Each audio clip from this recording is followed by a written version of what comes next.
और कभी कभी लगता है कि हमारे प्रधानमंत्री जी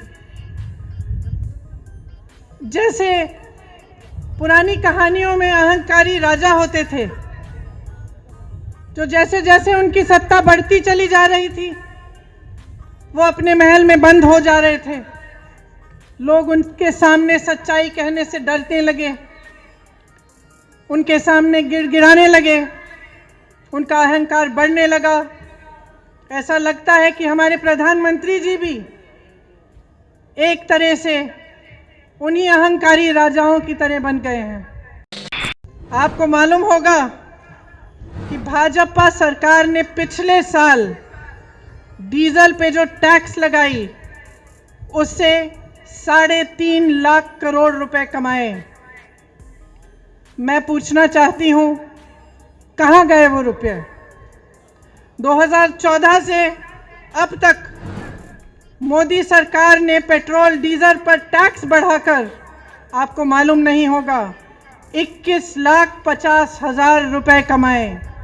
मैं पूछना चाहती हूं, कहां गया वो पैसा जिसका हक है, जो दिन रात इस देश के लिए काम करता है, जो अपने पसीने से अपने खून से इस देश को सींचता है? उसको क्यों नहीं मिला है ये पैसा? नौजवान को क्यों नहीं मिला? रोजगार क्यों नहीं दिया?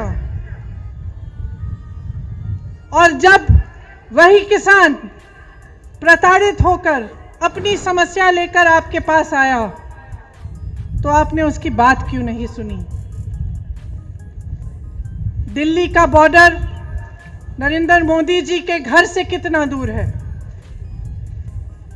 5-6 किलोमीटर दूर होगा। और वही प्रधानमंत्री जो अमेरिका जा सकते थे, पाकिस्तान जा सकते थे, चीन जा सकते थे, जिन्होंने पूरी दुनिया में भ्रमण किया, वो उन लाखों किसानों के पास नहीं जा पाए, उनके आंसू पोंछ नहीं पाए, उनकी बात नहीं सुन पाए। क्यों? क्योंकि उनकी राजनीति सिर्फ अपने लिए है, अपने लिए और अपने खरबपति पूंजीपति मित्रों के लिए है। इसी समय जब पूरा देश तड़प रहा है, किसान तड़प रहा है, भुगतान नहीं हो रहा है, इसी साल में अगर आप देखेंगे कि इन 1-2 खरबपति मित्रों ने कितना पैसा कमाया तो आप चौंक जाएंगे। हजारों करोड़ कमाया है और आप सड़क पे बैठे हुए अपने हक के लिए संघर्ष कर रहे हैं, आंदोलन कर रहे हैं। और कभी कभी लगता है कि हमारे प्रधानमंत्री जी जैसे पुरानी कहानियों में अहंकारी राजा होते थे, जो जैसे जैसे उनकी सत्ता बढ़ती चली जा रही थी वो अपने महल में बंद हो जा रहे थे।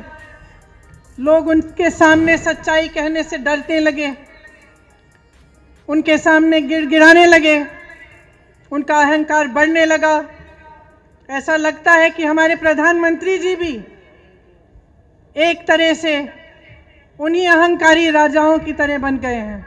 इस तरह के वायरल वीडियोस और देश और दुनिया की तमाम बड़ी खबरों के लिए जुड़े रहें अंधभक्त के साथ।